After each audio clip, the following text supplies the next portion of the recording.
Assalamualaikum warahmatullahi wabarakatuh. Perkenalkan, nama saya Sri Rahayu dengan NIM 2003221000071 dari kelas Agribisnis A. Kali ini saya akan mempresentasikan tentang penerapan metode logistik biner untuk mengetahui tingkat kesejahteraan rumah tangga di Kabupaten Mojokerto pada tahun 2018. Latar belakang. Kesejahteraan merupakan salah satu titik ukur bagi rumah tangga bahwa di kondisi sejahtera. Hal ini bisa diukur dari kesehatan, keadaan ekonomi, kebahagiaan, dan kualitas hidup rakyat. Kesejahteraan ini mewujudkan agar dapat hidup layak dan mampu mengembangkan diri. Jika masyarakat sejahtera, berarti mengalami kemakmuran. Permasalahan kesejahteraan dan kemiskinan penduduk juga menjadi salah satu permasalahan di Kabupaten Mojokerto. Pada penelitian ini, kami menggunakan variabel respon dari penduduk miskin dan penduduk tidak miskin, sehingga analisis regresi biasa tidak dapat digunakan untuk memodelkan hubungan antar variabel. Berdasarkan penjelasan latar belakang tersebut, maka dari itu penelitian ini memanfaatkan analisis regresi logistik biner karena data berupa data kategorik, yaitu terdiri dari dua angka permisalan untuk mewakili data yang digunakan. Data yang digunakan pada penelitian kali ini yaitu data mikrosurvei Sosial Ekonomi Nasional Susenas tahun 2018, yaitu kesejahteraan rumah tangga di Kabupaten Mojokerto, menurut Badan Pusat Statistik tahun 2018. Tujuan dari penelitian kali ini yaitu untuk mengetahui persamaan regresi logistik biner pada data kesejahteraan rumah tangga di Kabupaten Mojokerto. Yang kedua yaitu mengetahui faktor-faktor yang mempengaruhi kesejahteraan rumah tangga di Kabupaten Mojokerto. Berikut ini merupakan variabel yang digunakan pada penelitian ini. Untuk yang pertama yaitu variabel Y, merupakan total pengeluaran per kapita atau berperan sebagai variabel dependen. Yang variabel independen yang pertama yaitu X1 atau jenis kelamin kepala rumah tangga. X2 membeli beras miskin atau raskin, yang X3 yaitu status pekerjaan utama.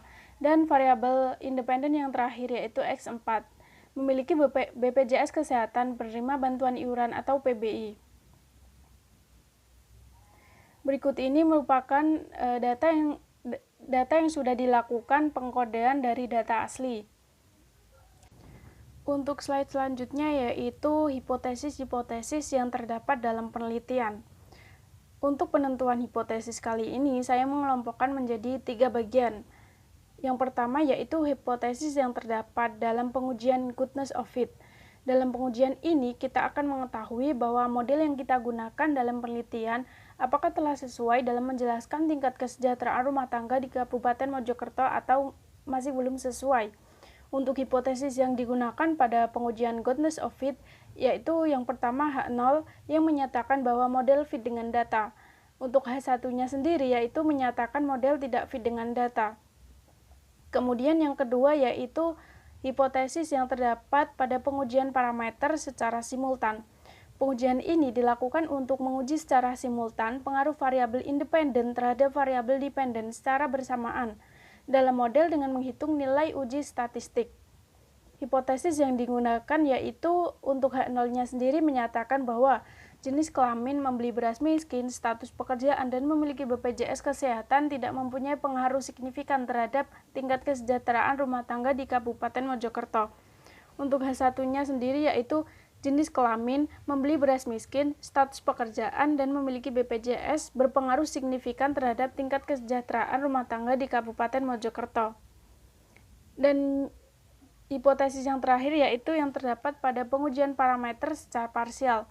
Pengujian ini digunakan untuk mengetahui pengaruh dari tiap-tiap variabel independen terhadap variabel dependen yang dilakukan secara parsial. Hipotesis yang digunakan pada pengujian parameter secara parsial ini yaitu untuk H0-nya sendiri tidak terdapat pengaruh signifikan antara variabel independen ke J dengan tingkat kesejahteraan rumah tangga di Kabupaten Mojokerto. H1-nya yaitu terdapat pengaruh signifikan antara variabel independen ke J dengan tingkat kesejahteraan rumah tangga di Kabupaten Mojokerto.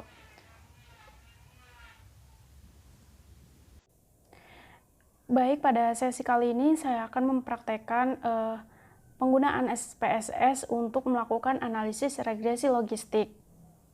Jadi yang perlu kita siapkan pertama yaitu adalah data pada Excel yang sudah dilakukan pengkodean. Seperti pada tampilan berikut. Untuk keterangannya bisa kita lihat pada bagian berikut. Variabel Y termasuk total pendapatan per kapita dengan angka 0 miskin, 1 tidak miskin. X1 sebagai jenis kelamin kepala rumah tangga, 0 sebagai laki-laki, dan 1 sebagai perempuan. Variabel X2-nya yaitu membeli beras miskin dengan angka 0 sebagai ya dan 1 mewakili untuk tidak.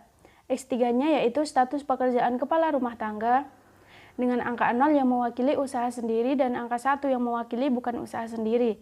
X4-nya yaitu memiliki BPJS Kesehatan penerima bantuan iuran atau PBI dengan angka 0 yang mewakili iya dan angka 1 yang mewakili tidak miskin.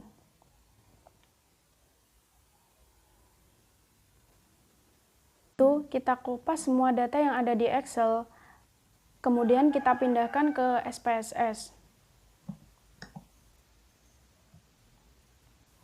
Klik bagian data view, kemudian kita copy paste data yang sudah kita kopas tadi Excel kepindah ke SPSS. Untuk desimalnya diubah saja menjadi 0 agar nanti mudah.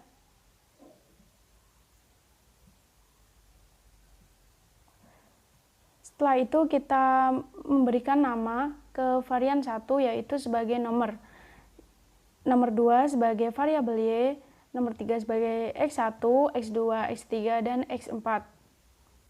Kita akan memberikan label pada masing-masing variabel. Yang pertama tetap nomor, yang variabel Y sebagai total pengeluaran per kapita, variabel X1 sebagai jenis kelamin kepala rumah tangga,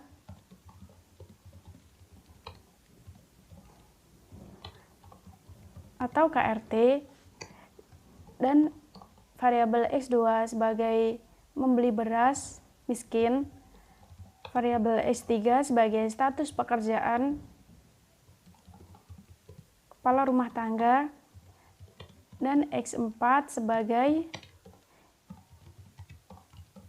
memiliki BPJS Kesehatan penerima bantuan iuran atau PBI. Setelah itu kita langsung ke value. Dalam value kita klik muncul value label. Value 0 sebagai label miskin, value 1 mewakili tidak miskin. Kemudian kita klik add. Kemudian klik OK.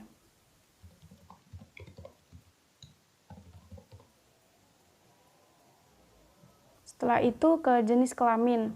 Value 0 sebagai jenis kelamin laki-laki. Kemudian klik add. Untuk value 1 sebagai jenis kelamin perempuan. Kemudian kita klik add. Pilih klik OK. Kemudian untuk variabel yang kedua yaitu membeli beras, untuk value 0 berlabel ya, klik add. Value 1 berlabel tidak, klik add. Kemudian klik OK.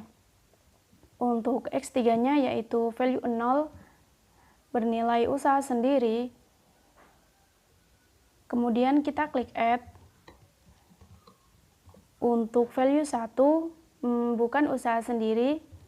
Kemudian kita klik add. Kemudian kita klik OK. Untuk variabel yang terakhir yaitu X4, value 0 mewakili label ya. Kemudian kita klik add. Untuk value 1 berlabel tidak, kemudian kita klik add. Oke. Setelah semuanya selesai, kita langsung menuju ke measure. Measure ini untuk nomor tetap di scale. Sedangkan untuk variabel Y sampai dengan X4 merupakan skala nominal.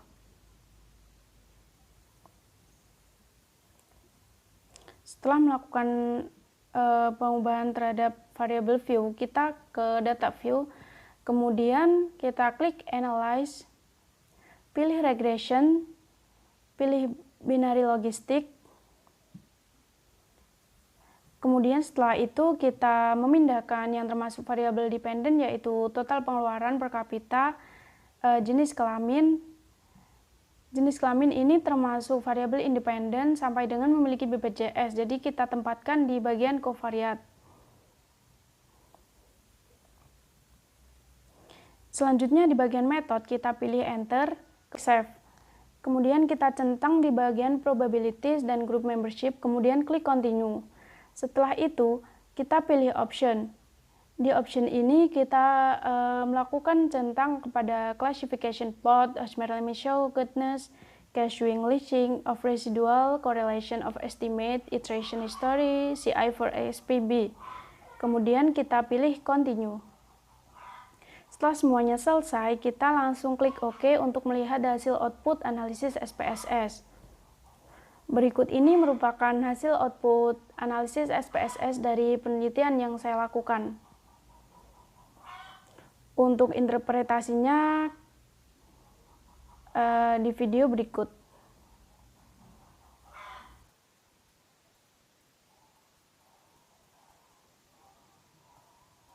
Merupakan hasil output dari analisis regresi logistik biner menggunakan aplikasi SPSS. Untuk yang pertama yaitu overall model fit. Digunakan untuk mengetahui apakah suatu model dikatakan fit atau tidak terhadap data statistik. Penilaiannya dilakukan dengan membandingkan angka -2 log likelihood pada awal atau block number sama dengan 0 dengan angka -2 log likelihood pada akhir atau block number sama dengan 1. Ada dua pendugaan di sini. Yang pertama yaitu model dikatakan regresi baik jika angka -2 log likelihood pada awal atau block number sama dengan 0 lebih besar dari angka -2 log likelihood pada akhir atau block number sama dengan 1. Atau terjadi penurunan pada angka -2 log likelihood. Yang kedua yaitu model regresi yang tidak baik jika angka -2 log likelihood pada awal atau block number sama dengan 0 itu lebih kecil dari angka -2 log likelihood pada akhir atau block number sama dengan 1 atau terjadi kenaikan angka pada -2 log likelihood-nya. Pada hasil output SPSS penelitian kali ini dapat disimpulkan bahwa terdapat angka -2 log likelihood pada awal yaitu sebesar 14,696 dari angka log likelihood yang pada akhir yaitu sebesar 12,900. Maka kita bisa menyimpulkan bahwa model regresi yang ada menunjukkan bahwa model regresi tersebut baik.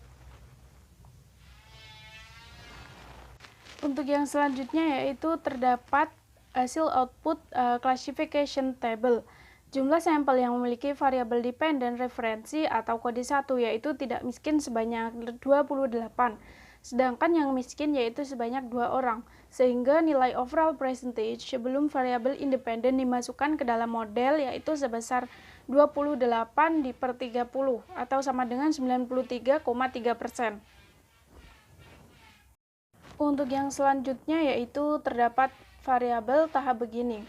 Saat sebelum variabel dimasukkan ke dalam model, maka belum ada variabel independen di dalam model.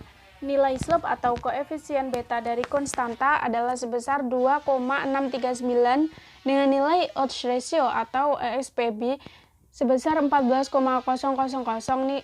Nilai signifikansi atau p-value dari uji Wald sebesar 0,000. Untuk yang selanjutnya yaitu terdapat pseudo R-square. Tabel ini untuk mengukur keeratan hubungan antara variabel dependent dan independen juga diestimasi dengan Cox and Snell R-square and Nagelkerke R-square. Biasanya nilai Nagelkerke lebih besar daripada nilai Cox and Snell. Hasil analisis Nagelkerke dapat dilihat pada tabel berikut. Dari tabel di atas dapat dilihat bahwa Nagelkerke R-square memberi nilai 0,150. Nilai tersebut menunjukkan kekuatan model yang digunakan dalam penelitian. Dari nilai di atas dapat diartikan bahwa variabel independen mampu menjelaskan variabel dependen sebesar 15%. Sedangkan sisanya yaitu sebesar 85% dijelaskan oleh variabel lain di luar model. Untuk yang selanjutnya yaitu terdapat tabel Hosmer and Lemieux test. Dalam pengujian kali ini untuk memutuskan apakah terima atau tolak H0 bisa kita lihat pada nilai signifikansi dalam tabel. Nilai signifikansi yaitu sebesar 0,816 yang berarti lebih besar dari taraf signifikansi yaitu 0,05. Sehingga hasil dari pengujian ini menyatakan bahwa model fit dengan data atau keputusan terima H0. Untuk slide selanjutnya yaitu terdapat tabel omnibus test. Pengujian ini dilakukan untuk menguji apakah variabel-variabel independen berpengaruh secara simultan terhadap variabel dependennya, yaitu tingkat kesejahteraan. Pengukuran dapat dilakukan dengan melihat nilai signifikansi. Jika nilai signifikansi menunjukkan nilai lebih kecil dari 0,05, maka variabel bebas secara bersama-sama berpengaruh secara signifikan terhadap variabel dependennya. Tapi, jika nilai signifikansi menunjukkan nilai lebih besar dari 0,05, maka variabel bebas secara bersama-sama tidak berpengaruh secara signifikan terhadap variabel dependen. Kita bisa melihat bahwa pada tabel di atas menunjukkan bahwa tingkat signifikansi yaitu sebesar 0,773 dan hasil tersebut berada di atas 0,05. Jadi, dapat dikatakan bahwa secara bersama-sama variabel penelitian yaitu jenis kelamin kepala rumah tangga, membeli beras miskin, status pekerjaan, dan menerima BPJS Kesehatan penerima bantuan iuran atau PBI tidak berpengaruh secara signifikan terhadap kesejahteraan rumah tangga. Untuk yang selanjutnya yaitu terdapat tabel hasil uji parsial. Variabel bebas yang berpengaruh signifikan terhadap tingkat kesejahteraan rumah tangga adalah variabel bebas yang mempunyai nilai signifikansi uji Wald kurang dari 0,05.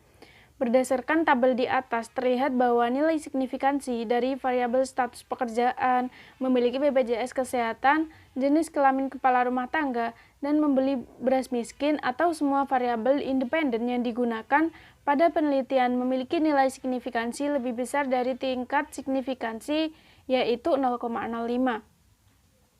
Sehingga memberikan keputusan terima H0, yang artinya tidak terdapat pengaruh signifikan antara variabel independen dengan tingkat kesejahteraan rumah tangga di Kabupaten Mojokerto. Untuk yang selanjutnya yaitu membuat persamaan regresi logistik biner. Persamaannya adalah sebagai berikut. Alfa sebesar 1,242. Nilai konstanta ini menunjukkan bahwa jika nilai jenis kelamin KRT, membeli beras miskin, status pekerjaan, memiliki BPJS, maka nilai logi tingkat kesejahteraan rumah tangga yaitu sebesar 1,242. Untuk beta 1-nya sendiri yaitu sama dengan 19,486. Nilai koefisien regresi ini menunjukkan bahwa jika skor jenis kelamin meningkat 1 poin, maka nilai logi tingkat kesejahteraan rumah tangga akan meningkat sebesar plus 19,486. Untuk nilai beta 2 sendiri yaitu minus 0,221. Nilai koefisien regresi ini menunjukkan bahwa jika skor membeli beras miskin menurun sebesar 1 poin, maka nilai logi tingkat kesejahteraan rumah tangga akan menurun sebesar minus 0,221. Untuk beta 3-nya sendiri yaitu plus 1,376. Nilai koefisien regresi menunjukkan bahwa jika skor status pekerjaan meningkat sebesar 1 poin, maka nilai logi tingkat kesejahteraan rumah tangga akan meningkat sebesar 1,376. Untuk beta 4-nya sendiri yaitu memiliki nilai 0,658. Nilai koefisien regresi ini menunjukkan bahwa jika skor memiliki BPJS meningkat 1 poin, maka nilai logi tingkat kesejahteraan rumah tangga akan meningkat sebesar plus 0,658. Untuk slide selanjutnya yaitu interpretasi odds ratio.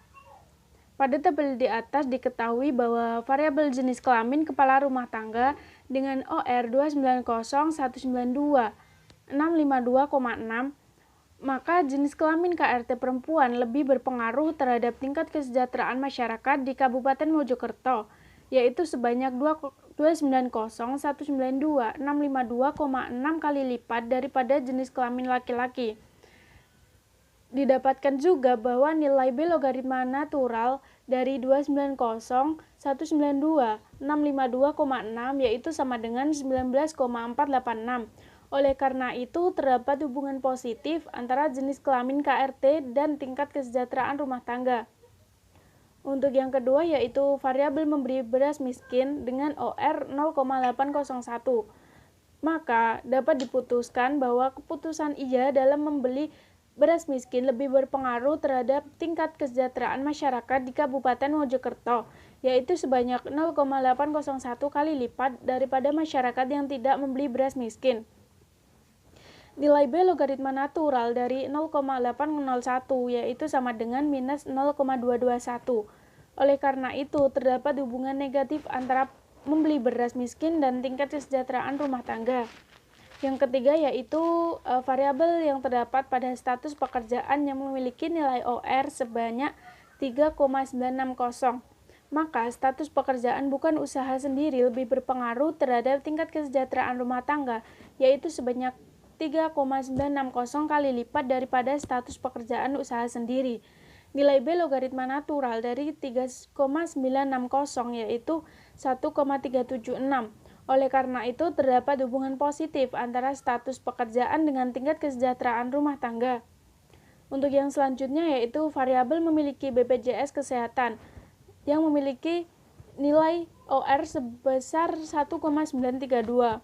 Maka masyarakat yang memiliki BPJS Kesehatan lebih berpengaruh terhadap tingkat kesejahteraan rumah tangga, yaitu sebanyak 1,932 kali lipat daripada masyarakat yang tidak memiliki BPJS Kesehatan. Nilai B logaritma natural dari 1,932 yaitu 0,658. Oleh karena itu, terdapat hubungan positif antara memiliki BPJS Kesehatan dengan tingkat kesejahteraan rumah tangga di Kabupaten Mojokerto. Baik, sekian presentasi dari saya mengenai penerapan metode logistik biner untuk mengetahui tingkat kesejahteraan rumah tangga di Kabupaten Mojokerto. Saya akhiri, apabila ada salah kata atau salah dalam analisis, saya mohon maaf. Wassalamualaikum warahmatullahi wabarakatuh. Terima kasih.